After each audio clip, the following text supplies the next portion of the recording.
Cooking is a learned skill. No one is great at it right off the bat. You gotta get in the kitchen and you gotta put in the work. You gotta learn things over time. And in the last video, I showed you the 10 most influential skills that I've learned over the years that have turned me into a better cook.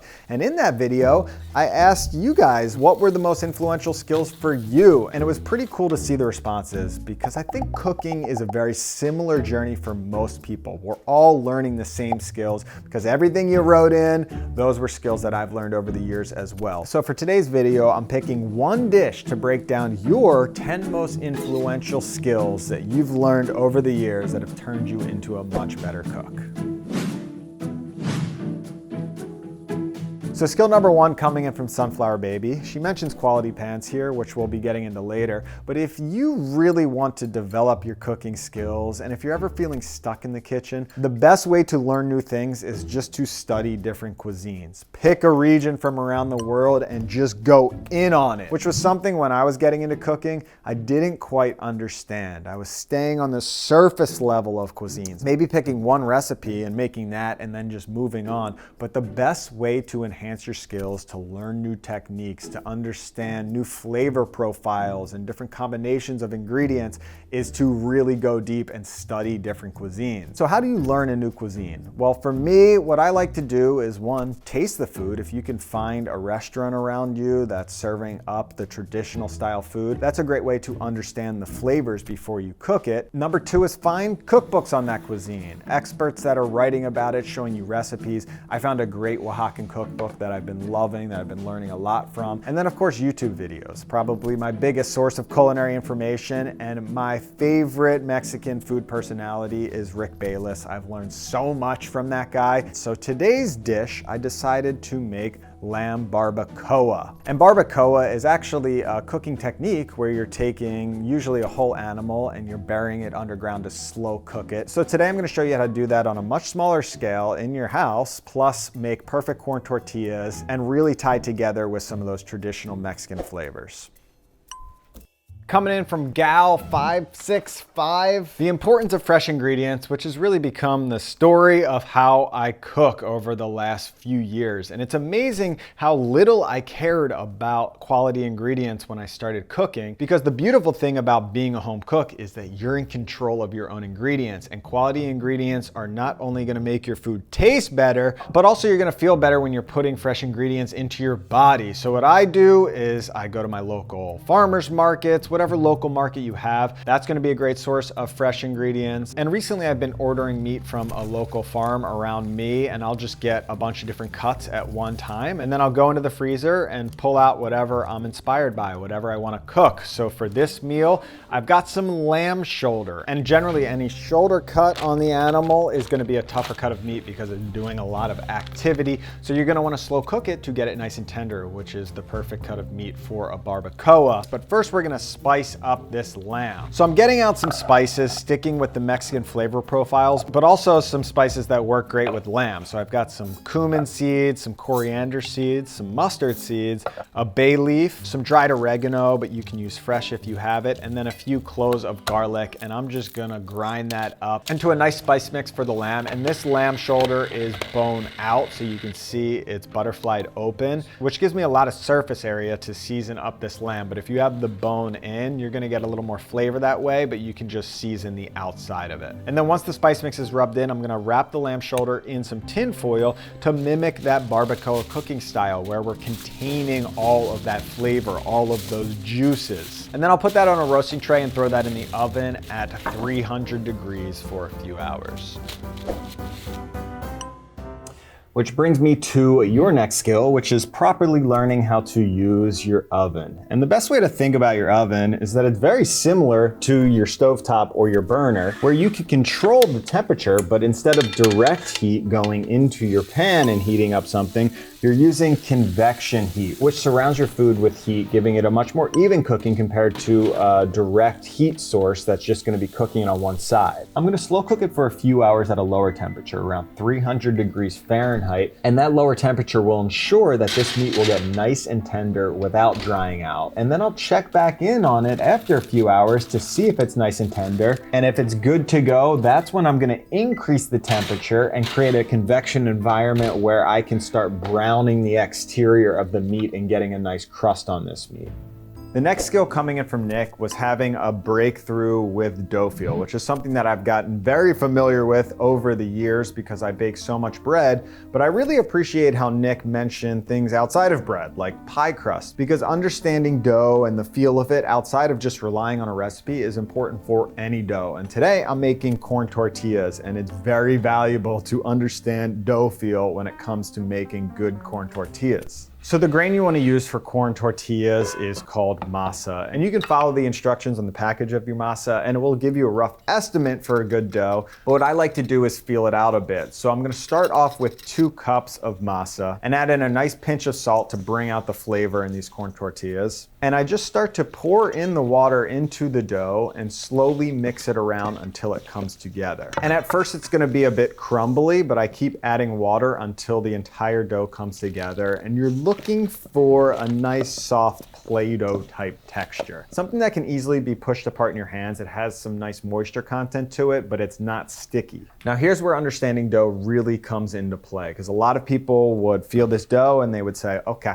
good to go, we're moving on. But all grains take time to hydrate. So as we let this dough rest for the next 30 minutes, the masa is gonna continue to soak up that water and it's gonna start to dry out a little bit. And this goes for all dough. So what I've learned over the years is just to add a little more water than you think, to hydrate it just a little bit more to counteract some of that hydration process that's going to take place. So I'm just gonna add a little bit more water, and I'm gonna knead that dough for around 5 minutes until everything is nicely incorporated.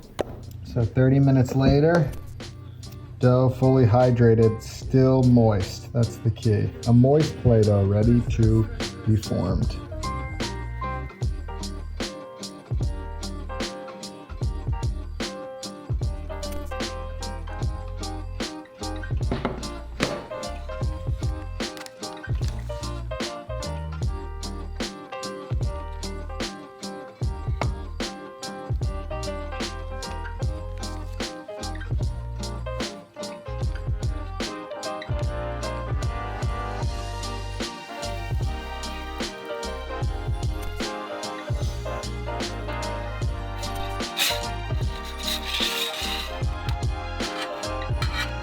So if you made a tortilla, you flip it on that final side or back to the original side and give it a push right in the middle. See how it puffs up there? That's a good sign that you've made a perfect tortilla.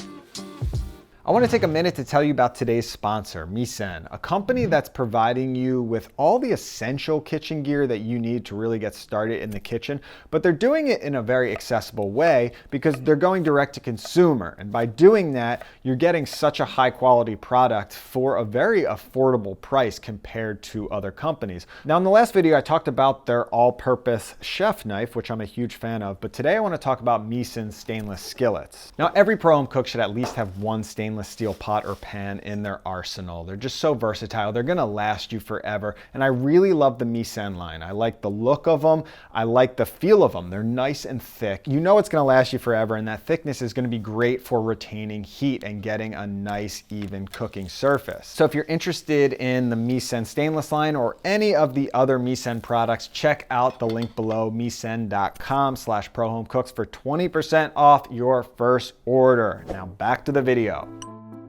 So I took the lamb shoulder out of the oven at 3 hours just to check in, to see where I'm at in the process. And that brings me to tip number 5, which is you have to have patience. It's so important, especially when you're cooking a big piece of meat like this. And I remember many years back, I was cooking short ribs over a campfire with my friend John, and it was taking a while. The short ribs just weren't getting tender, and his mom was getting pissed because it was getting late and she was hungry. And John turns over his shoulder and yells, "Mom, you can't rush perfection!" And that's when I realized you can't rush perfection. All meat is gonna cook differently, and it might not cook accordingly to the exact recipe. So you wanna make sure you check it, assess the situation, and go on from there. So when I get into this meat, if I take off a chunk here, you could totally eat it at this point, but for me, it's not perfection. You can see some of that connective tissue, if you look closely, has not melted away. And I don't want it completely melting away, but I think another half hour in the oven will be perfection. So I wrap the lamb shoulder back up, put it in the oven for another 30 minutes, and that little bit of patience equaled perfection. Perfectly tender lamb. And now I'm ready to move on to that second phase of roasting, where I increase the temperature of my oven to get a crust. But before I do that, I'm gonna chop up a few ingredients to double up on this roasting process. So I got some tomatillos here that I'm gonna cut up into pieces, and some red onion, and just a little bit of cilantro stem. So maybe you're picking up on some hints here, but you'll see what I'm doing with that in just a second. So I coated those in a little bit of oil and placed those around the lamb. And this time the lamb is going in uncovered at 450 degrees Fahrenheit, using that higher intense convection heat for just around 15 to 20 minutes until it's nice and browned and caramelized, and we have a beautiful crust to provide some texture with this roasted lamb. This really came out nice. You can see by taking advantage of that higher convection heat, it almost got this bark on it. It looks like it's smoked lamb, but then it's super tender and super moist on the inside. So I'm just gonna shred all of this up for some tacos. The next skill is coming in from Evil Red Dog, which I couldn't agree with more. Sauce making will change your food forever, because sauces equal flavor. And like he said, it is one of the best ways to save a dish, but every pro-home cook should know how to make a proper sauce. And today, of course, we're making salsa, because that is the king of Mexican sauce. And to really understand Mexican salsas, proper salsas, you've gotta get some knowledge around dried chilies, which I've been learning a lot about because I've been studying Mexican cuisine. Now for my salsa, I'm gonna use a variety of chilies. You can mix and match these chilies to blend different flavor profiles. So I'm gonna use some ancho, guajillo, pasilla, and chipotle. And the first step to preparing these dried chilies is you cut them open and you take out the seeds and the veins, because the flavor you want is in that flesh, is in that skin, and also the heat is contained in those veins. So by taking those veins out, your salsa won't be extremely spicy, but if you like the intense spice, feel free to leave them in. Now the next step is toasting our chilies, which is so important because it's really going to wake up those flavors, and it's very simple to do. You take some type of skillet or pan. You can do this dry in the pan, or you can drizzle in a little bit of oil, and on a medium heat, just put in those chilies and just press them into the pan, giving them a nice toast. And this will happen in 15 to 30 seconds, and you'll see a really intense transformation in a short period of time. Then finally, once your chilies have been toasted, you're gonna pour over some hot water to rehydrate those chilies so they will blend up nicely in your salsa.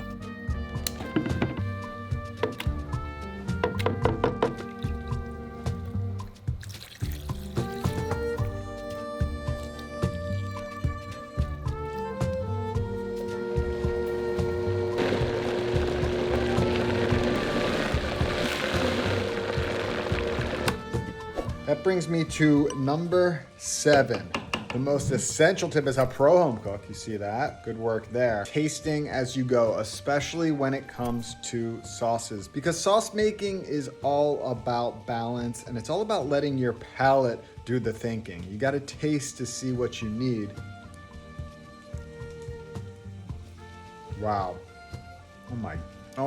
You got to get into the dried chili game, my friends. That is earthy, just a little bit of kick, pretty good acidity. I'm not looking for this salsa to be super acidic. I can add other acidic elements to the tacos later. Salt level's pretty spot on there. I think I might have nailed it on this first try. Skill number 8 coming in from Florent, contrasting flavors. And when it comes to a taco, I really don't think there could be a better platform for contrasting flavors and texture. So we have this base tortilla, then we have this rich lamb meat that we load up on top, and then that fruity, savory salsa coming in there with a whole lot of flavor. Now, when I look at this is great, but I think it could go a little further with the contrast, and I love creamy elements on my tacos, so I'm gonna add a little bit of fresh avocado. But for me, it's still missing a little bit of texture. So just a sprinkle of some yellow onion to add that bite plus that crunchy texture, and boom, that's a great taco. But for me with my taco game, I'm always ready to take it to the next level. So how can I enhance that a little bit? Well, let's take the creamy element of an avocado and turn that into a really simple avocado crema. Blend that up, and now you have dueling sauces on your taco. A lot of contrast there. But how can we enhance that onion? Well, the simplest way would just be to make some pickled onions by taking some red onions, adding your pickling mixture, letting those sit, popping those on your taco. Now we have this acidic element that's still providing crunch, but also cutting through the richness of that meat and really bringing this taco together. Skill number 9 coming in from Evan, clean as you go. And yes, cleaning is a very important skill in the kitchen to master. And the thing is, I didn't have a dishwasher for years. I always wanted a dishwasher thinking that, it would change the whole game. And to some degree, dishwashers are nice. They get things very clean, and they're great for the end of the night when you can just load up the dishwasher and run it. But when you're a serious home cook, there's a lot of turnover with equipment, like your bowls and your knives and your cutting boards. And you don't have time to dishwash it and wait for a whole cycle to finish. You need it right away. So it's important to stay clean in the kitchen. Do the dishes, clean your work surface so you've got a clear mind and you can just focus on the task at hand. And finally, skill number 10, and I'm so glad Alex mentioned this, which is adopting a zero waste mentality. So more of a mindset shift than a skill, but adopting a zero waste mentality, transforming into this new kind of cook, putting a boundary on the kitchen where you have to use up what you have. That is by far the best way, and also just the easiest way to find more creativity in the kitchen. Just use what you have. So I'm gonna be taking advantage of these leftovers, and Mexican leftovers are just the best.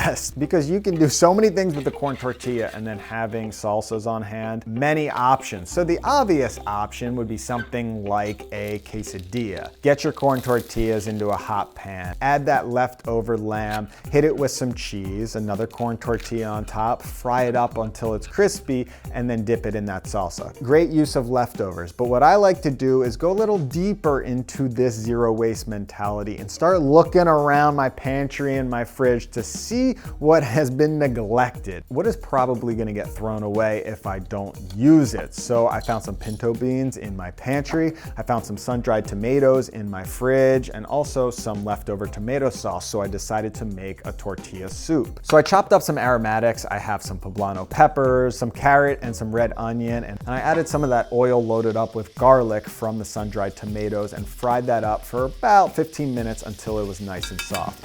In the meantime, I put those pinto beans in the pressure cooker, set it for 30 minutes, and let that cook away until they were tender. Now, I forgot to press record, but to this soup, I added some sun-dried tomatoes, a few scoops of tomato sauce, and that leftover chili water, which is basically just a chili broth, a great way to season your soup. Then I went in with my corn tortillas and let that cook for 5 minutes. And when we blend up this soup, the tortillas really thicken it up and give it a great corn flavor.